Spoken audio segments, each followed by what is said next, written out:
میں آسماں بہن کی خاطر اپنی جان کی قربانی دے سکتا ہوں۔ کامنی نطقی نے کہا، تمہیں جان دینے کے لیے تیار رہنا ہوگا کیونکہ اس کام میں تمہاری جان بھی جا سکتی ہے۔ سچی بات ہے کہ میں اندر سے کچھ ڈر سا گیا تھا۔ میں نے پوچھا، ایسا کون سا کام ہے یہ؟ کامنی نے کہا، میں تمہیں سب کچھ بتا دوں گی، ابھی یہاں سے چلو۔ سادھو کی لاش کا کیا بنے گا؟ میں نے پوچھا۔ کامنی بولی، اسے جنگلی جانور رات کو چٹ کر جائیں گے، میرے ساتھ آؤ۔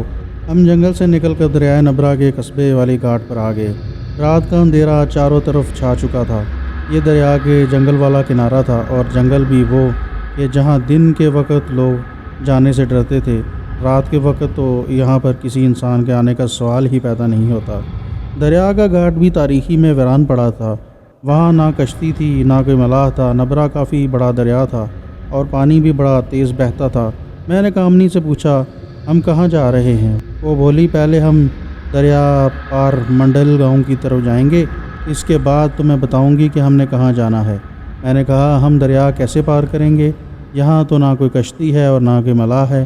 کامنی نے میرے کندھے پر اپنا ٹھنڈا ہاتھ رکھتے ہوئے کہا، اس چنڈال سادھو کی قید سے آزاد ہونے کے بعد میری ساری اندر لوگ کی طاقتیں مجھے واپس مل گئی ہیں۔ مورخ انسان، تم کو معلوم ہی نہیں ہے کہ تم نے مجھ پر کتنا بڑا احسان چڑھا دیا ہے۔ کسی کشتی کسی ملاح کی ہمیں ضرورت نہیں پڑے گی، میں تمہیں اپنے ساتھ پار کراؤں گی۔ مجھ پر ابھی یہ بات واضح نہیں ہو سکی تھی کہ یہ عورت زمین کی مخلوق ہے یا آسمان کی مخلوق ہے یا دوزخ کی مخلوق ہے۔ یہ عورت میرے لیے ایک معمہ بنتی جا رہی تھی، اور مجھے ابھی تک یقین نہیں ہو رہا تھا کہ یہ غائب ہونے کے بعد ڈبیا میں بند تھی۔ میں نے اس پر ماتا دیوی کی راکھ چھڑک کر اسے انسان کی شکل دی تھی۔ دریا کے کنارے چلتے ایک ایسی جگہ آ گئے جہاں پتھر کی سیڑھیاں دریا میں گئی ہوئی تھی۔ کامنی آخری سیڑھی پر پتھر پر کھڑی ہو گئی۔ سیڑھی کے پتھر کے ساتھ لہر ٹکرا رہی تھی۔ اس نے مجھے اپنے ساتھ کھڑا کر لیا تھا۔ میرا خیال تھا کہ وہ میرے ساتھ تیر کر دریا پار کرے گی، لیکن ایسی بات نہیں تھی۔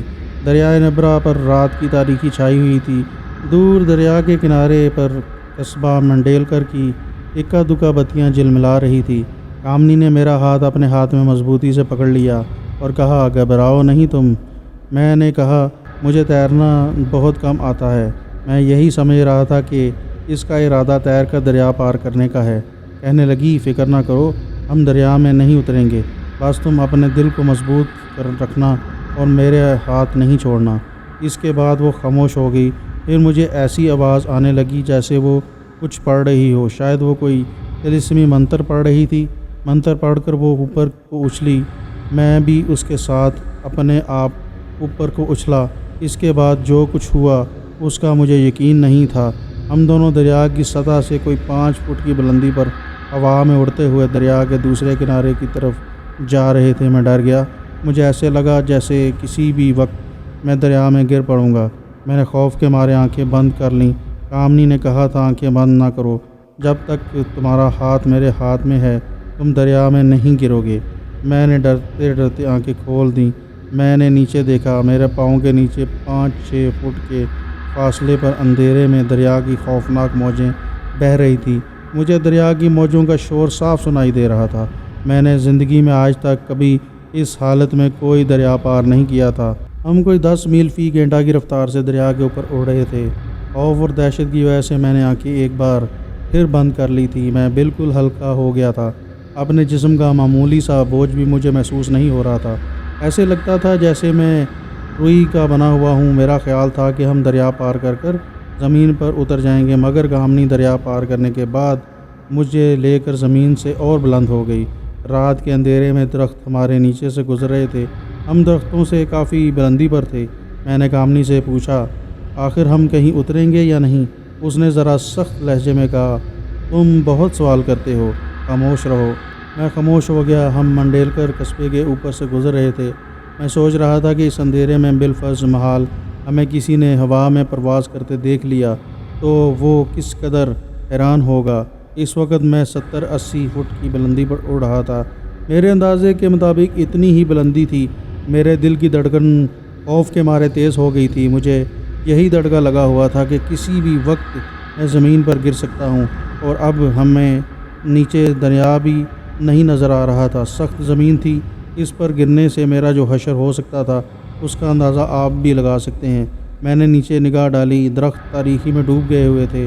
ہم قصبہ بنڈیل گڑھ سے کافی دور نکل آئے تھے۔ میں نے آنکھیں بند کر لیں اور دل میں خدا سے دعائیں مانگنے لگا، یا اللہ پاک، میں نے کوئی گناہ کیا ہے تو مجھے اس گناہ کی معافی دے دے۔ میں نے محسوس کیا کہ ہم نیچے آ رہے ہیں۔ میں نے آنکھیں کھول دیں۔ اندھیرے میں کچھ دکھائی نہیں دے رہا تھا، اتنا واضح طور پر محسوس ہو رہا تھا کہ ہم نیچے اتر آئے ہیں۔ 70-80 فٹ کی بلندی سے اتر کر ہم زمین کی سطح کے قریب آ گئے تھے۔ ایک دفعہ میرے پاؤں جھاڑیوں سے بھی ٹکرائے۔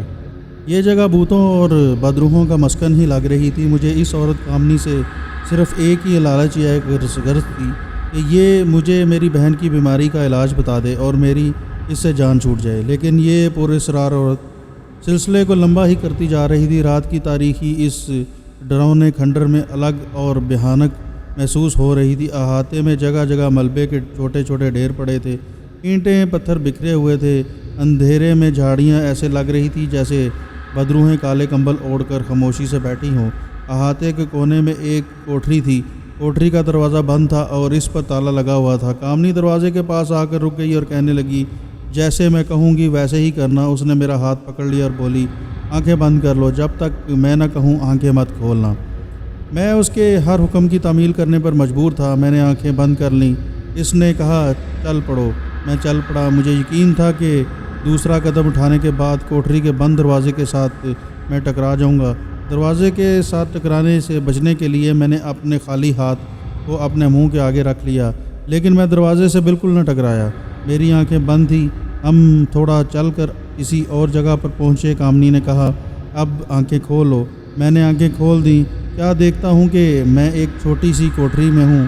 دیا جل رہا ہے۔ دیے کی روشنی میں مجھے دیوار پر عجیب ڈرونی شکلیں یا مورتیاں نظر آ رہی تھیں۔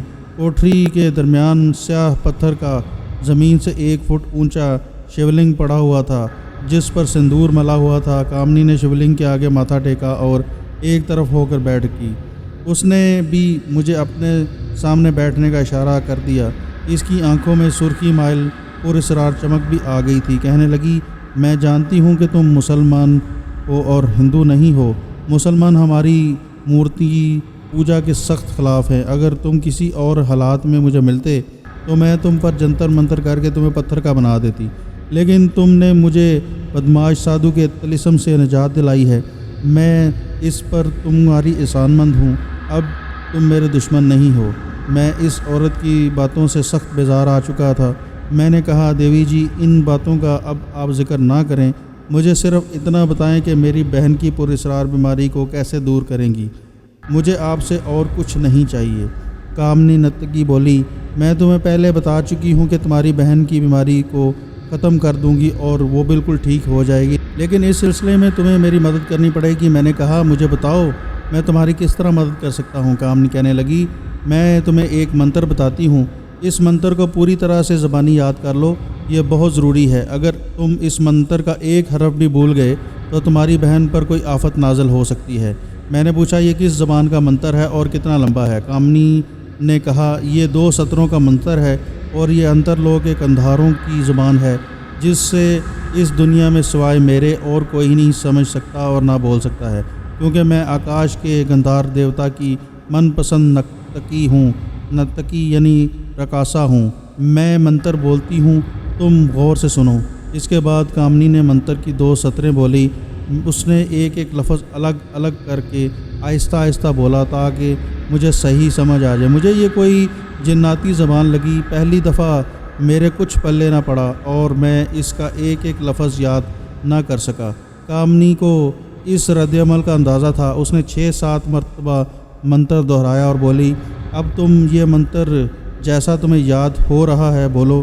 میں رک رک کر منتر کے الفاظ ادا کرنے کی کوشش کرنے لگا، لیکن کئی لفظ میں بھول گیا اور کامنی اس وقت تک آہستہ آہستہ منتر بولتی رہی جب تک کہ پورا منتر مجھے یاد نہ ہو گیا۔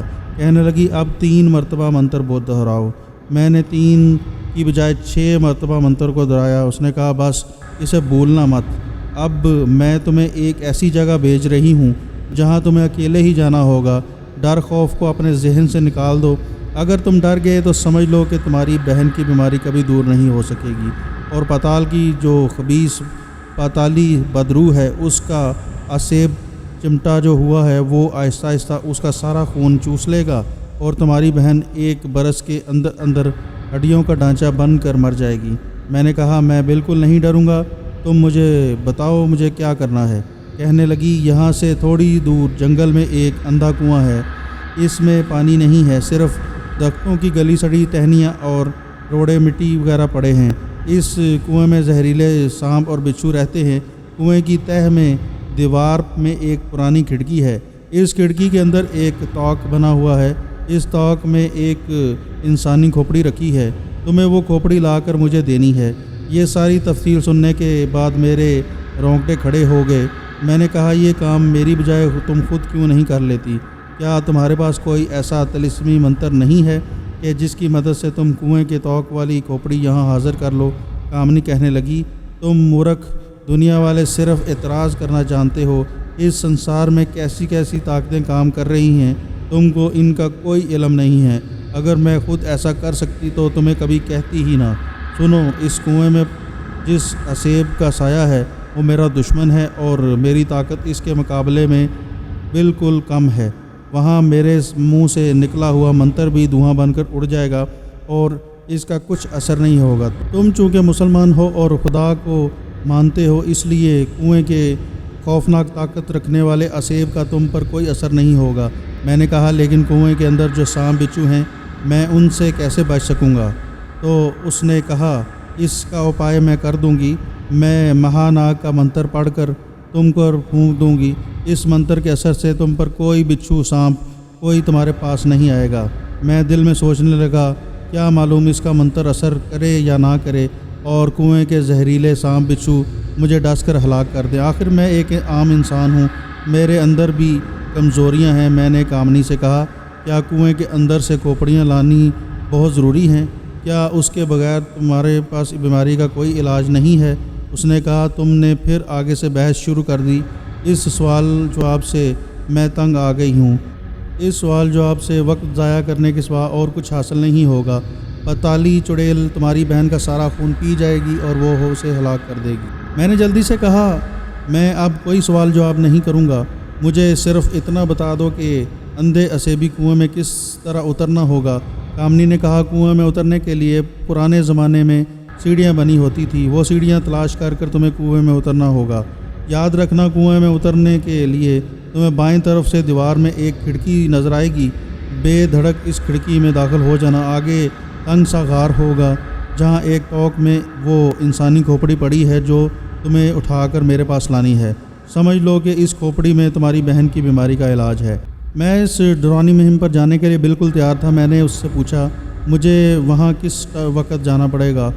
کامنی نے کہا ابھی کافی رات باقی ہے، یہ کام تمہیں سورج نکلنے سے پہلے کرنا ہوگا۔ کنویں کے توق والی کھوپڑی پر قدیم زمانے سے ایک ایسا طلسم پھونکا گیا ہے کہ وہ صرف رات کے وقت ہی ظاہر ہوتی ہے، دن کے وقت دنیا والوں کی نگاہ سے غائب ہو جاتی ہے۔ کھوپڑی کا رات کے اندھیرے میں ہی توق سے اٹھا کر میرے پاس لانا ضروری ہے۔ میرے ساتھ آؤ، میں تمہیں اسیبی کنویں سے تھوڑی دور تک لے جا سکتی ہوں۔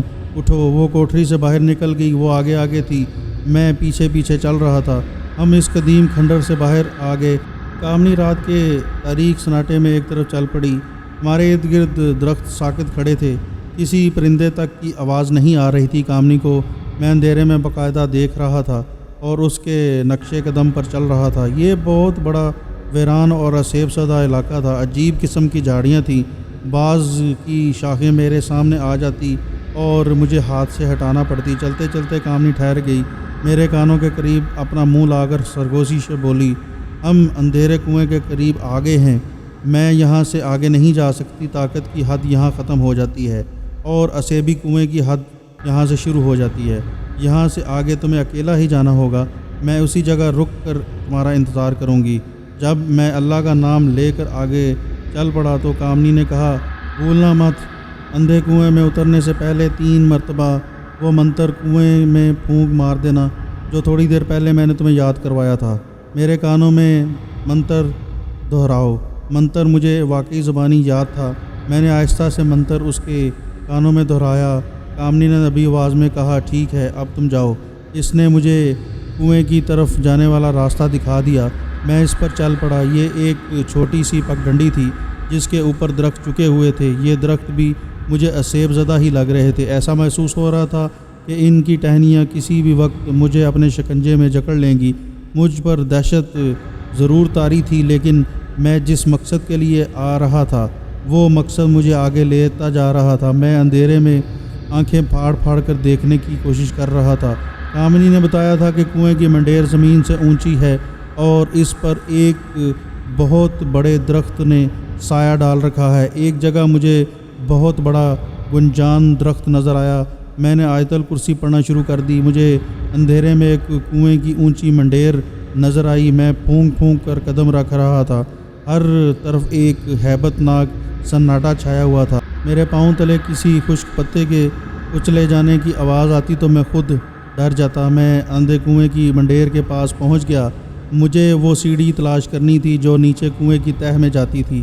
کنواں کافی بڑا تھا۔ میں اس منڈیر کے ساتھ ساتھ چلنے لگا، ساتھ جھک کر اندھیرے میں دیکھنے کی کوشش کر رہا تھا نیچے جانے والی سیڑھیوں کس جگہ پر ہیں۔